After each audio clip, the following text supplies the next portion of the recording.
and the UK mentioned relatives living in other countries. However, different countries became popular destinations at different points in time. For example, Germany has been receiving Afghan migrants and refugees for nearly 4 decades, whereas countries like the UK, well, the community here in the UK is relatively young, with people coming mostly from the mid-1990s onwards. Also, by far not everybody moved from A to B directly. So many people actually came to Afghanistan, not directly from Afghanistan, but through another country, most notably Iran or Pakistan. So dispersion not only means that there are people of Afghan origin living in different countries around the world, but we also have to consider how Afghan communities at various destinations differ from each other. Moving on to the aspect of homeland orientation, I have found that most interviewees do strongly identify with Afghanistan, and they do show great concern for the country and its population, and I think today's event or events like today's event clearly underline this. But how people relate to Afghanistan varies widely. For example, some of my German interviewees have left Afghanistan in the late 1960s and never went back to the country. And of course, their memories of Afghanistan and, well, life in Afghanistan differ dramatically from the memories of those who have left, say, in the 1990s, after the country had experienced war and violence for over a decade. It also makes a difference whether or not one has family members or other important contact persons living in Afghanistan, or if one's family lives almost exclusively in countries outside Afghanistan. Some of my younger interviewees were born in the diaspora and don't have any personal memories. Nevertheless, I think there is an underlying connection with Afghanistan across the diaspora, but it does come in many shapes and forms and has different meanings for different people. So as for the last criterion, boundary maintenance, I think there are multiple boundaries not only between Afghan populations and the receiving societies, but also within the Afghan diaspora, and many of these boundaries seem to be flexible or even situational. So most of my interviews have pointed out that there's no all-encompassing Afghan national identity, and this is reflected in the Afghan diaspora, which tends to fall apart into many smaller subgroups.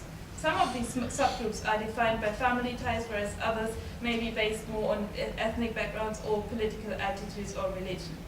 Also, and I think this particularly applies to the Afghan population in Germany, one can distinguish different groups according to the time at which people left Afghanistan and or arrived at the respective destination country. And here I'm also thinking of the increasing numbers of young Afghan boys, as we've just seen in the presentation, who leave Afghanistan on their own and often struggle to build connections with more established groups of Afghans in those the receiving societies more generally. Overall, I think it varies what people feel like being part of most strongly. But when I say that boundaries between groups may be flexible, I mean that there are also occasions at which people come together as one big community that is united in its aims and objectives at that very point in time.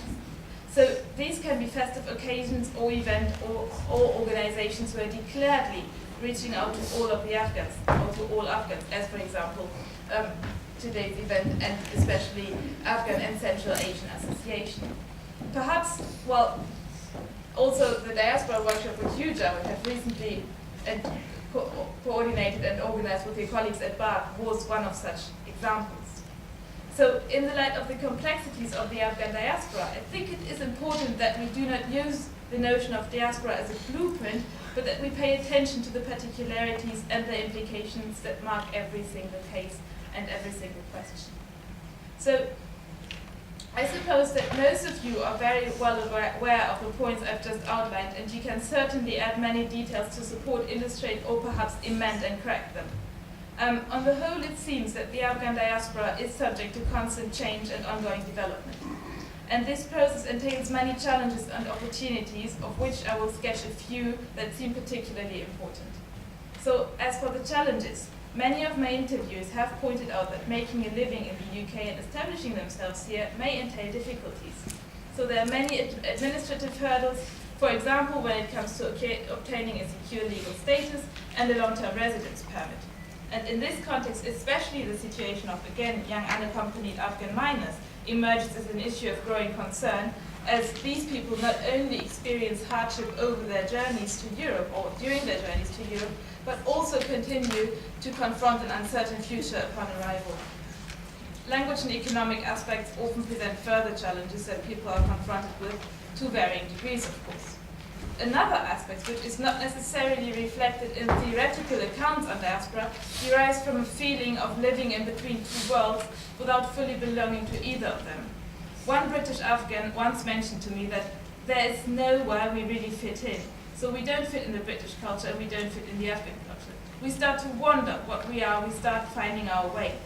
In general, however, such feelings of living in between seem to apply more to people in Germany than to those I encountered in the UK, many of whom seem to be really happy living in this society. Yet, compared to other immigrant communities, like for example the Indians here in the UK, interviewers have often pointed out that Afghan communities are still, needing to consolidate and overcome internal divisions. So, further challenges, I think, arise from the situation in Afghanistan. So clearly the situation in Afghanistan and the future of Afghanistan are issues of great concern, and especially, but not only, for people who have family members living in the country. So one interviewee makes this explicit as he states that every night I spend an hour praying for my family and their safety. I don't know if I will wake up the next morning to a call telling me a loved one was a victim of a bombing. Having that peace of mind is a luxury that only those of us who don't have it can really appreciate.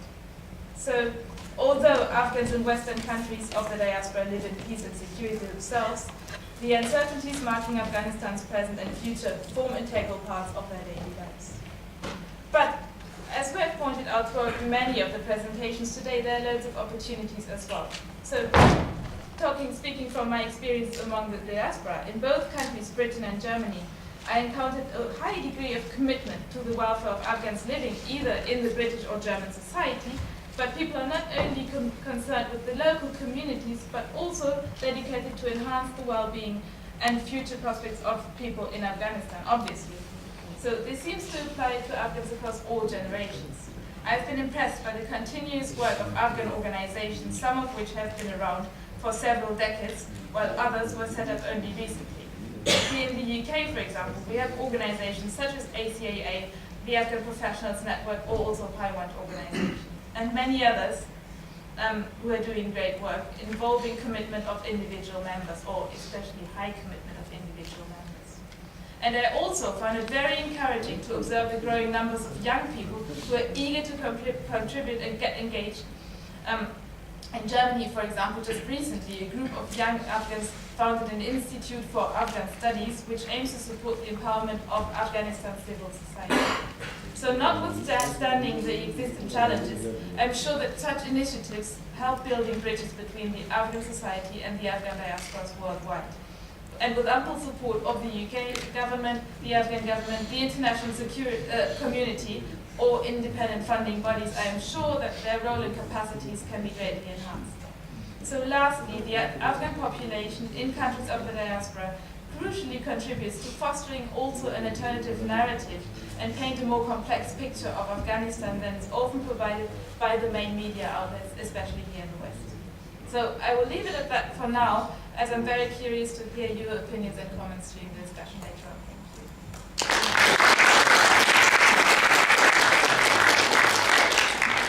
Thank you, Caroline. Very insightful presentation, especially the points about the Afghan diaspora and how the various organizations are organizing themselves and trying to present a different narrative and more sophisticated understanding of Afghanistan in the UK.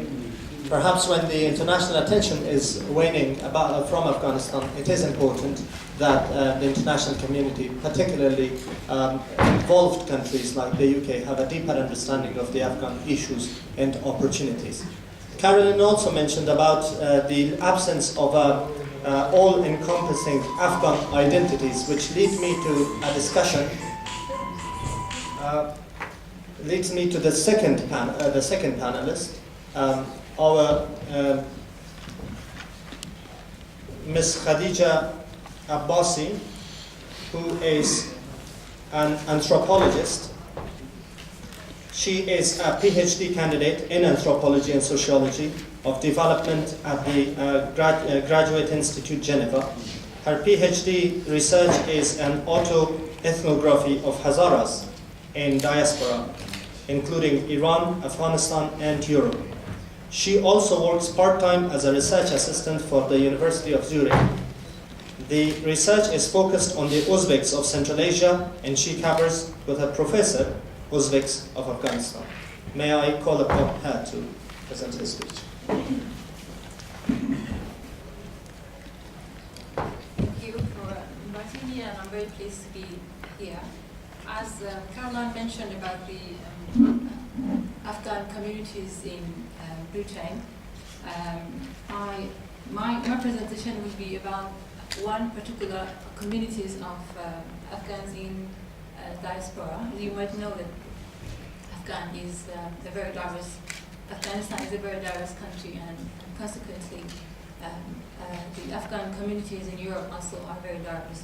So here I will, based on my anthropological field research among Hazaras in Europe, I will specifically talk about the Hazara communities in the UK, in particular the Hazaras of Quetta, Pakistan, who have come to the UK, and their activities in relation with Afghanistan post-2013.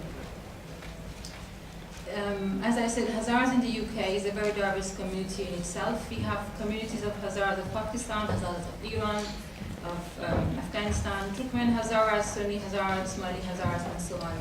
These communities interact with one another on various grounds. So as I've said, I've chosen the Hazaras, British Hazaras of Quetta in Pakistan, and their concern regarding the post-2014. These Hazaras have escaped from Afghanistan to Quetta, Pakistan, through various waves, starting from late 19th century to the subjugation by Emir of Kabul, to the civil wars in the 90s, and then another wave during Taliban, and some continue to live now.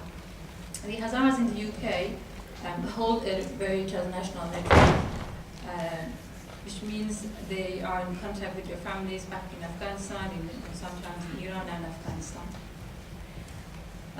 You might have heard in the news a few days ago there were some targeted attacks on Hazaras of Quetta in Pakistan, which more than 50 people have been killed. And these two events were preceded by similar attacks on the New Year, the first day of the New Year. These targeted attacks on this particular ethnic group in Quetta has been started since 1999, and so far more than 1,300 have been killed and more than 3,000 have been disabled. It seems the extremist Sunni groups such as Lashkar-e-Jangari, which is affiliated to Al-Qaeda, usually claim responsibility for such attacks. Now, so the Hazaras of Quetta have initiated a group which is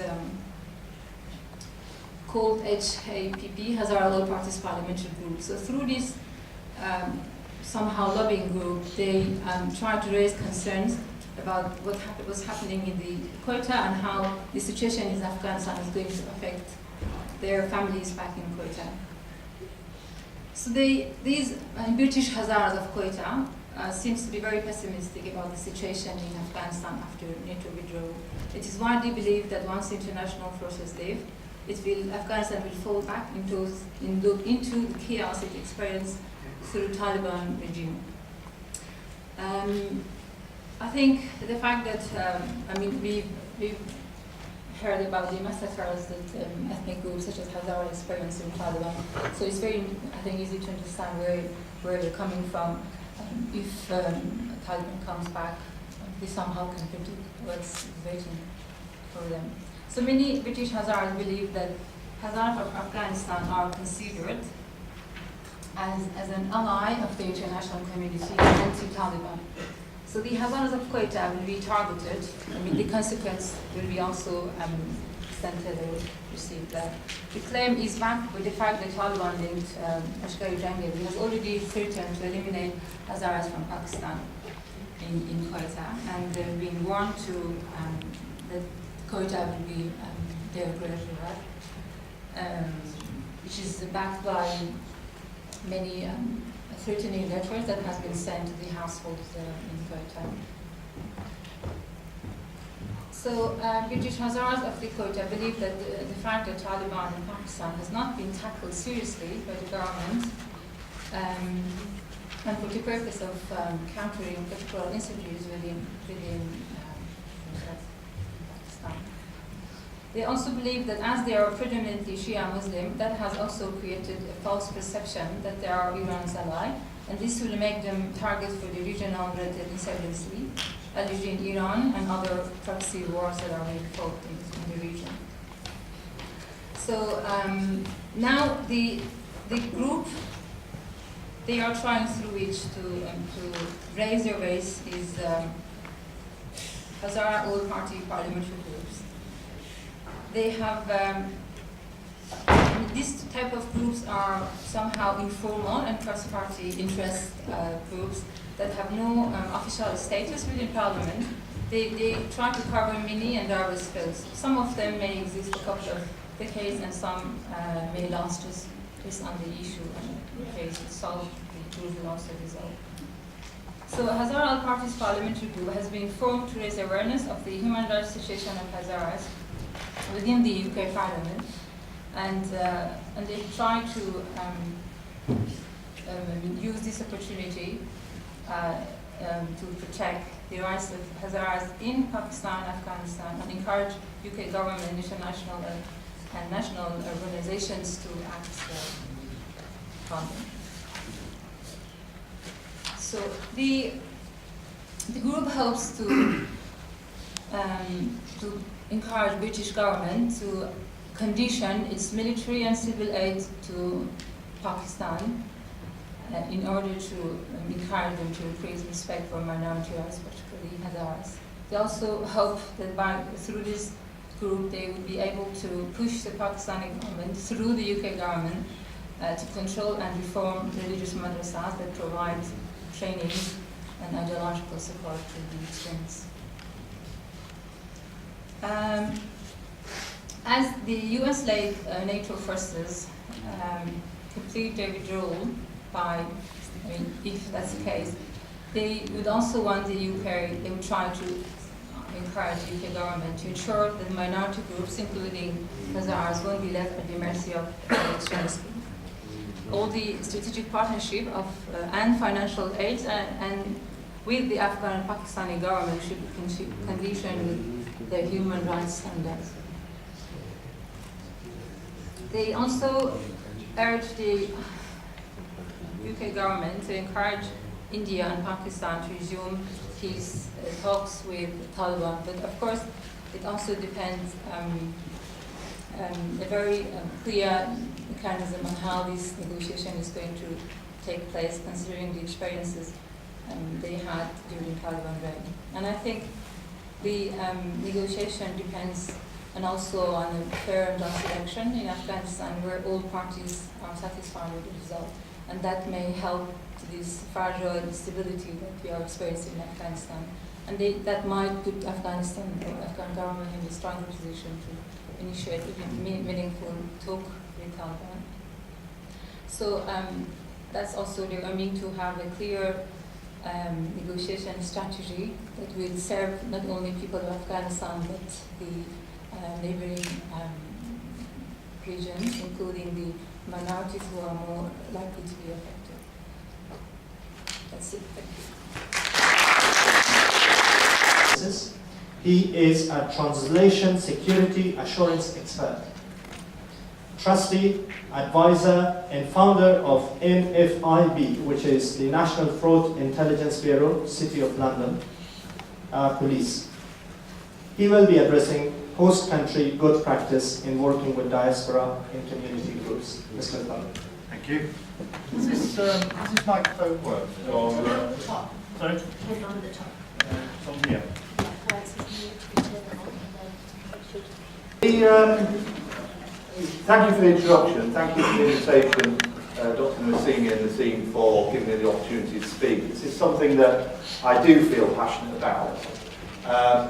Displaced persons and where our future will be, not just for us in this room, but for every one of us, our children, grandchildren, our great-grandchildren.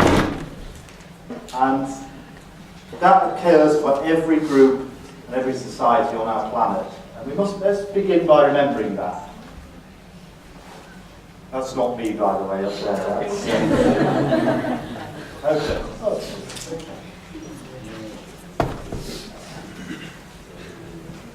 Now, you've heard there, I was a policeman with the City of London Police, the finest police force in the world.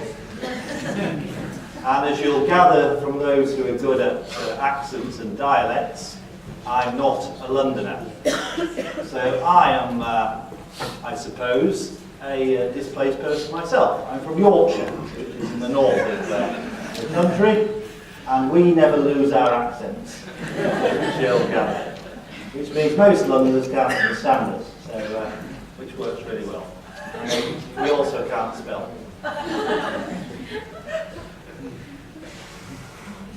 You're really excited now, and you think, what on earth is he going to put on? And it won't work. Yeah. Ah, oh, you see, does it work? Ah, it does work, you see. Yeah. There you are. See now, I don't know, this bit. That's my wife there, by the way. She's not laughing, it's true. It is. Is that true, Dr. Massey? That's my lady wife, thank you. I heard you up there, yes. So, what's that old chap doing with that lovely lady there? Well, I'll tell you about it. Okay, find this thing I'm looking for here. This is the company I now work for, Stay Advisory and Today Translations, and that's the bit I wanted to find, which might work. Let's have a see. And this is how I met Dr. Nassini over a year ago, and let's see if it does work, shall we? No sound. No sound? Okay. Top right. Right. There.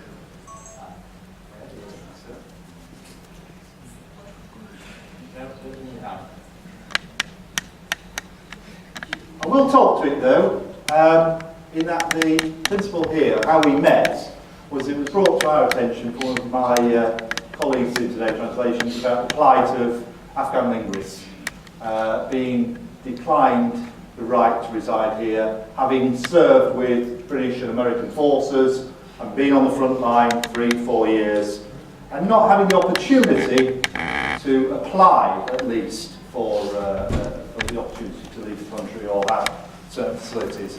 And this was something that was raised by our side. My company doesn't work in the legal aid side. We don't have much access to that, mainly around the high-end sort of corporate documents, legal documents and such like. However, this story really went against our grain in as far as that's a double standard. The person you saw at the beginning, you may or may not know him, that's Kevin Hurley, Crime Commissioner, elected Crime Commissioner for Surrey, a former reserve soldier who has served in Iraq and Afghanistan. He's also a former policeman. I used to work with him many years ago. Many of my colleagues have already served in Afghanistan as reserve soldiers and airmen. And he took up this argument as well. On the grounds, and what you would have heard him say there at the beginning was, it's wrong that Britain takes this stance. If we want to work closely with people, and we ask them to engage and help work with us, to fight the Taliban in this case, we must stand by our word. That's not saying give everybody access to travel and freedom of movement or cash when they are in trouble, but we must be seen to be honest and very civilised about this. And Kevin, I was very pleased that following this we saw that a lot of publicity, and then we saw the government agreeing that there were certain circumstances where things would be applied and we would give that opportunity. That's enough of that. That's all I wanted to mention about that, and to show you my picture of my wife and our sister. And stop that now. There we go. There's Kevin again. Once you get Kevin going, if you've heard him on radio, you won't stop him. And that's probably why politicians don't like him, maybe, I don't know. Anyway, enough of that. What I've worked in peacekeeping. I was a policeman for 32 years, policing in London. I've also worked in the United Nations. I was a peacekeeper in Bosnia. Had the largest, in Canton 10, had the largest return programme of Serb displaced families following the Dayton Peace Accord back in 2001. And it was a really hard struggle, very difficult. I've also worked in, I was a Detective Chief Superintendent in the City of London. I've worked on inner London operations. I was there at all those things like the poll tax riots before many people in this room were born. And I've also served in Romania and the Middle East and places like this with the United Nations and the European Union. And I've been very fortunate to have worked with some superb people. However, my life, not just as a policeman and a peacekeeper, I think part of my life has been more as a zookeeper. I've been a zookeeper. What does that mean? What does it mean? A zookeeper. I genuinely haven't been at London Zoo, although I love animals. I think animals are the most gorgeous creatures. From an anthropological and sociological point of view, I mean it in the sense of Desmond Morris in his work, The Human Zoo. We are becoming increasingly a society and a world is urbanised, where people, human beings, are taken out of their habitats, like the great empires and the kings and queens did, to force them together in a place that wasn't their natural habitat. And some become quite soft, some like it, some become probably a bit like me, lose their eyesight, go grey and walk up and down a lot, becoming very bored. Others find great difficulty in those environments. Who here lives in, does we live in London? Are you, a show of hands, how many sort of in London? Yeah? So who lives in the countryside? You're lucky. Anybody else live sort of out in the countryside? I was born sort of semi-rural area, but I don't go back very often. We are becoming increasingly urbanised. Another great piece, if you haven't seen it, the Sun programme, the Sustainable Urban Neighbourhoods. You've probably seen that from the Council of Europe, 2001 I think it was. Useful piece. Some of the nice bits, the references there, they actually reference the urban zoo in that. But it's the Forrest and Kearns piece of research I think it's particularly good. And that is, what do we have to do when we're in this urban zoo? If you're displaced either internally or externally within a country, what is it that over the centuries has made things work well? And certainly from my experience with the Middle East and with Europe, we're talking here about people trying to essentially look for the comfort and safety of Europe, which we've had fabulous peace and safety since the Second World War, relatively speaking.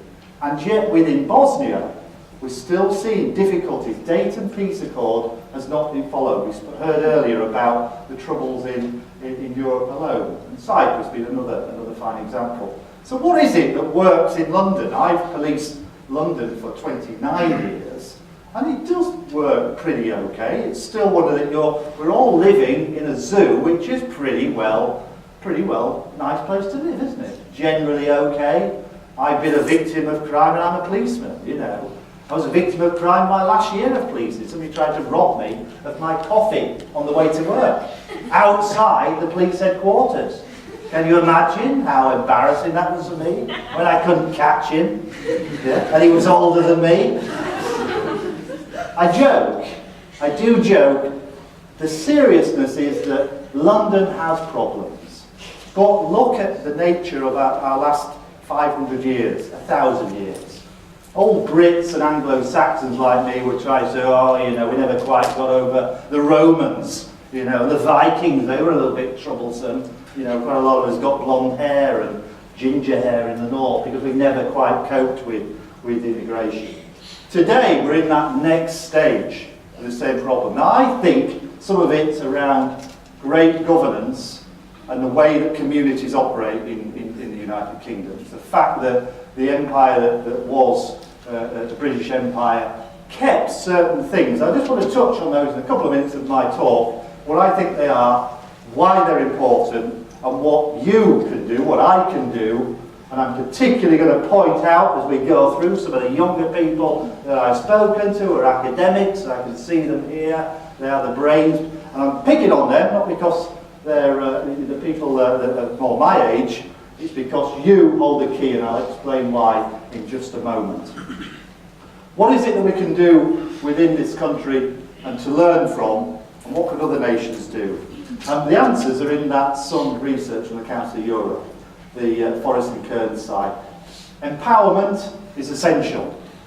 Empowering people to make decisions, to feel a part of things is essential. Participation. I congratulate Dr. Nasimi and the team for bringing things together like this and lots of other events across Europe and the world. Without that participation, we will not succeed, we won't change.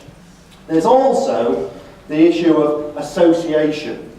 How do we associate with things? This has always been an issue.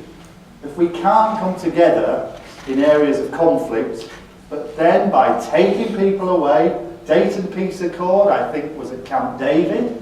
Yeah, we saw one of the finest pieces of Middle East work in the Middle East was at Camp David under Jimmy Carter. Taking people away and putting them together, very important, but make sure that people associate. And then the building of collective values. Well, I've been very fortunate in my career and life to be working with so many different people of different nationalities. The British police, you'll hear lots of bad things about things that they do. Allegedly, I understand at Plebgate, they make up stories about what politicians have said. Very embarrassing as a professional to think that goes on. But officers are generally very noble. And this sort of idea of a collective value system and belief is very important. And then, like Bosnia, like the Middle East, and Afghanistan and Iraq, we need this element of trust and safety. I'm going to make a call for how do we do this. It's about having institutions. My life as a policeman, I still have the greatest respect. That's why I work on a fraud advisory panel, on a national panel. I believe that, all right, nothing's perfect. Our politics aren't perfect. Our police officers, our doctors, our nurses, students, teachers, dustbin men. Everybody's got a problem, haven't they? But we've got to move forward and start to trust. And I like what I've heard today, and I definitely admire what Dr. Nasimi does. How else can we do it, though? And I'll finish off on these points.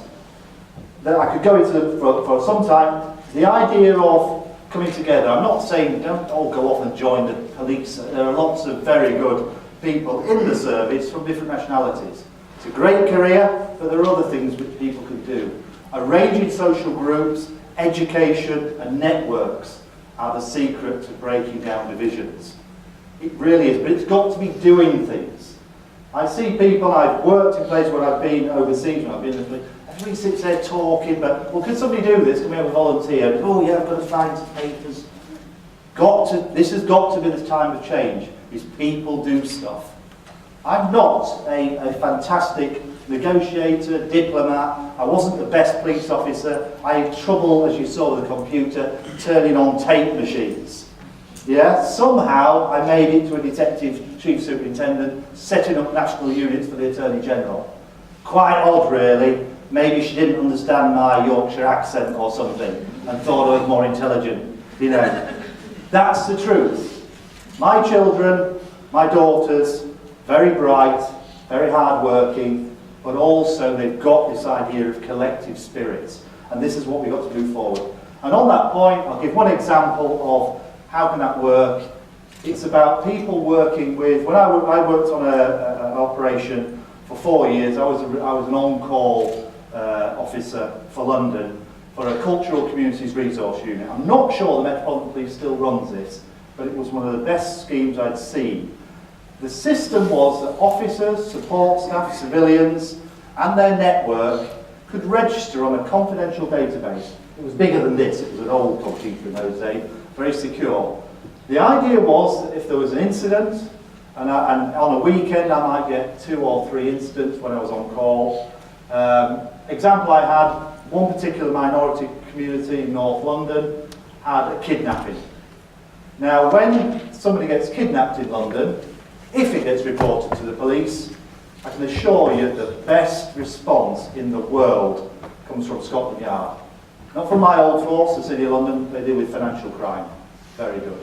Scotland Yard has some of the most fantastic resources. Technology, systems, people, investigators that can come to bear to try and get that. Same with homicide. The detection rate for homicide in London, big city, one of the best in the world. What happened with that story I said? Somebody had been kidnapped. 2 a.m. in the morning, I get my call. My wife, there you saw, she used to realise I was always out and about. My idea was get out quickly, deal with the job. Otherwise, if I get there late, mistakes have been made. And one thing that officers are really good at is overtime claims.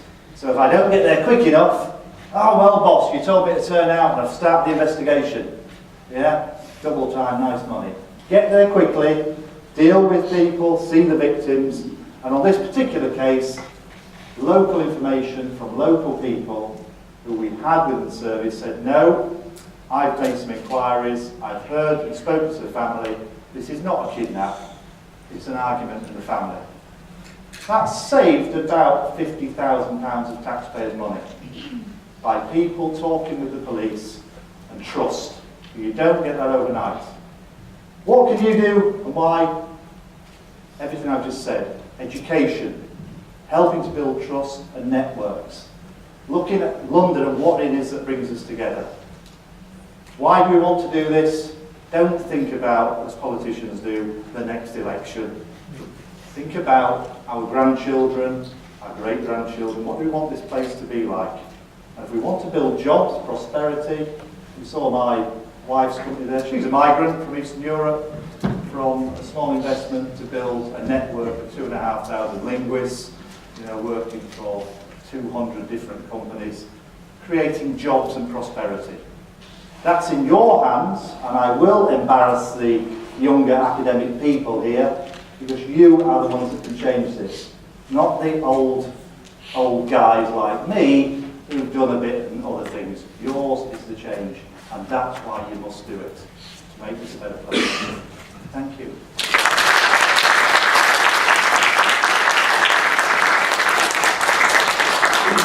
Thank you, Dave. Very lively and informative.